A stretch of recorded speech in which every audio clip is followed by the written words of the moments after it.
Hello guys, শুভ জন্মাষ্টমী সবাইকে। আমি সকাল সকাল উঠে পড়েছি স্নান সেরে। এবার আমি বানাবো ভোগ। তো ভোগের জন্য দেখো আমি কি নিয়েছি।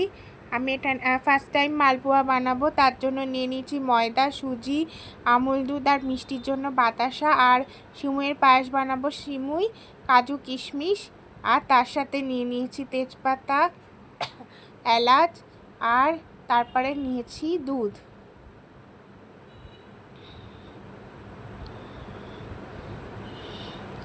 এবার আমি ভালো করে মিক্সড করে নেব। প্রথমে একটু জল দিয়ে দিলাম আমি। এবার হাত দিয়ে আমি মাখতে থাকবো।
তো আমি আরেকটু জল অ্যাড করে দেব।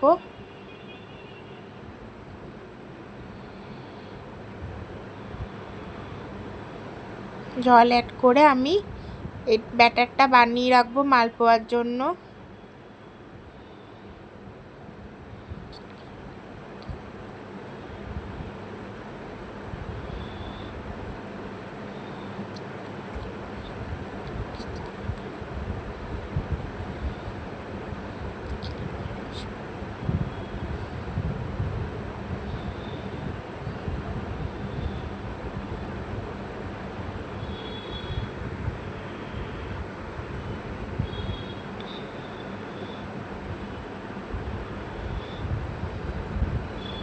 তারপরে একটু ময়দা দিয়ে মৌরি দিয়ে দিলাম, মৌরি দিয়ে দিলাম একটু।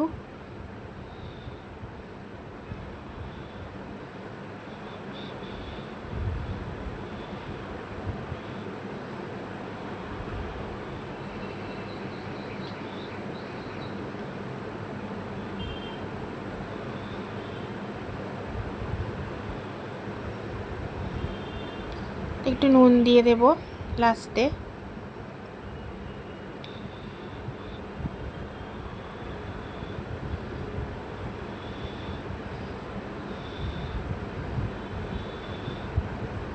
চাপা দিয়ে আমি এটা রেস্টে রেখে দেব।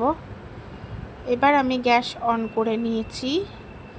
আমি এবার সিমুইটা ভাজবো ঘি দিয়ে। প্রথমে সিমুইটা আমি দিয়ে দিলাম, একটু শুকনো খোলায় ভাজলাম। এরপর আমি দিয়ে দিলাম মোদিকেয়ারের ঘি, একদম গাওয়া ঘি যেটাকে বলে, মোদিকেয়ারের ঘি দিয়ে দিলাম আমি। এটাকে দিয়ে এবার ভালো করে লাল করে ভেজে নেব।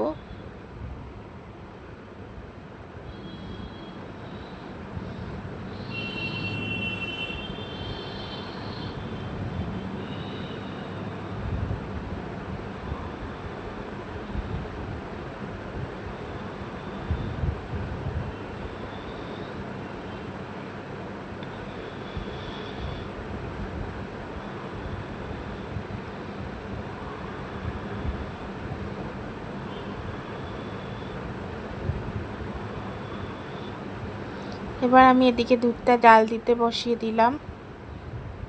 এটা ভাজা ভাজা হতে থাকবে।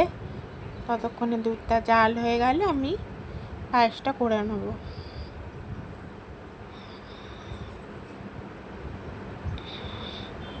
তো দেখো আমাদের রান্নার জায়গাতে তারা মা, লক্ষ্মী সব কিছু লাগানো আছে। দেখো দুধটা ফুটে উঠেছে।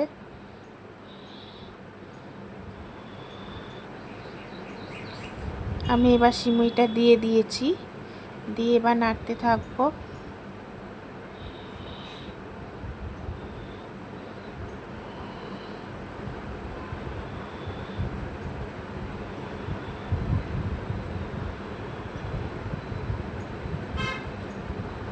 এর মধ্যে একটু তেজপাতা দিয়ে দিলাম,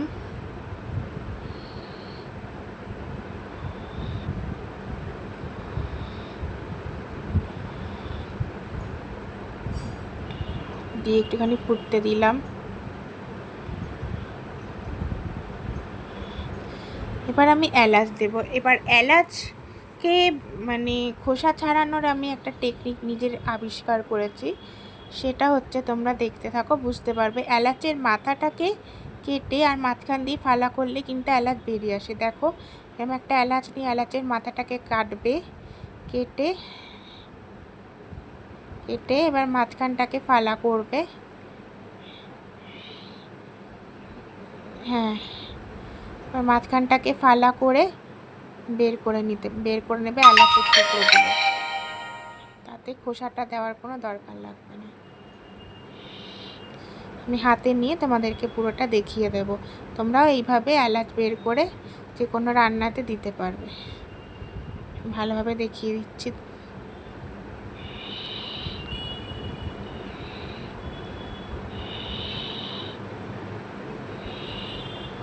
এই যে এলাচের টুকরোগুলো বেরিয়ে আসে, এভাবে মাথাটাকে কাঁচি দিয়ে কেটে মাঝখান দিয়ে ফালা করলেই এলাচগুলো বেরিয়ে যায়।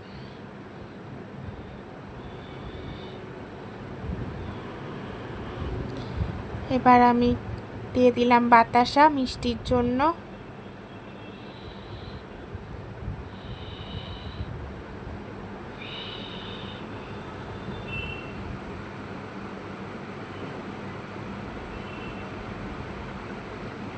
এবার দিয়ে দিলাম গুঁড়ো দুধ।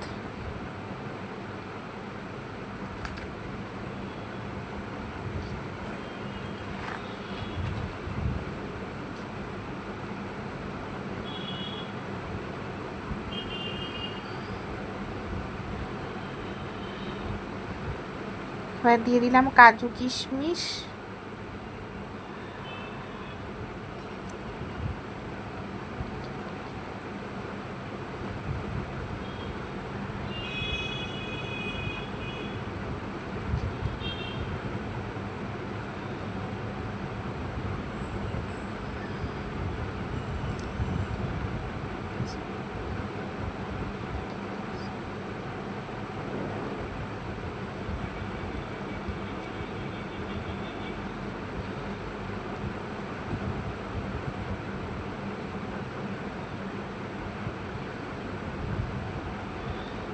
এবার আমি মালপোয়া বানাবো, একটু ঘি দিয়ে দিলাম।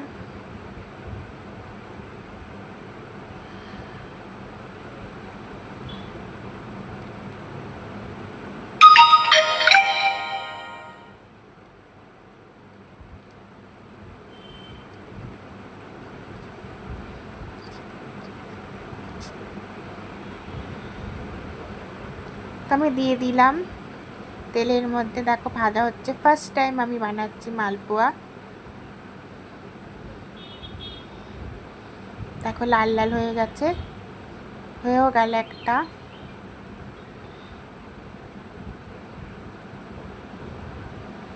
এভাবেই আমি 3-4টে মালপোয়া বানিয়ে নিলাম।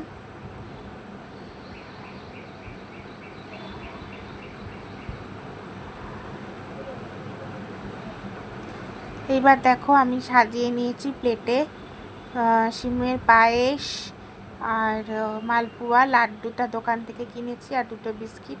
আমি শাড়ি পরেছি একা একা, আমাকে কেউ হেল্প করে দেয়নি। আমি শাড়ি ড্রাপিং দেখে নিয়েছিলাম ইউটিউবে, ওইভাবেই আমি শাড়িটা পরেছি, দেখে নাও। দেখো আমি গপুকে সাজিয়েছি নিজের হাতে। ও বস্ত্র পরে না অ্যাকচুয়ালি, ও ওরকমই থাকে, খালি গায়ে সারা বছর থাকে, তাই ও খুব ছটপট করে, ও পরতে চায় না জামা কাপড়। হয়তো সবাই খিল্লি করবে এটা নিয়ে, কিন্তু ও ওরকমই। গোপাল যেরকম অভ্যাস করানো হয় গোপাল সেরকমই থাকে, তো ওরকমই থাকতে পছন্দ করে। তো জন্মদিনের দিনই আমি ওকে সাজিয়ে পুজো করি। তো দেখো আমি নিজের হাতে ভোগ বানিয়েছি, যেহেতু আমি দীক্ষিত তাই আমি ভোগ বানালেও কোনো প্রবলেম নেই। তো দেখো আমি আরতি করে নিচ্ছি, আমি একটুখানি পুজো করে নিলাম।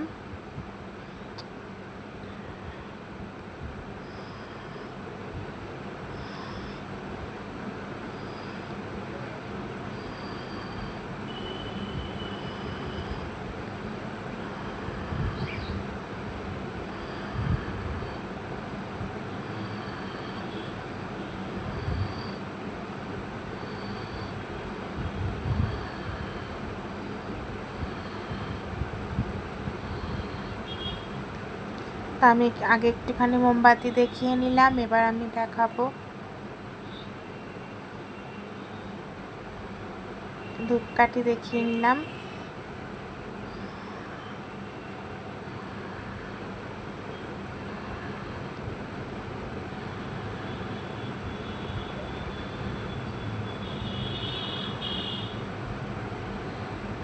দেখো এটা আমার গপু, ওকে আমি দিয়েছি সিমুয়ের পায়েস, মালপোয়া,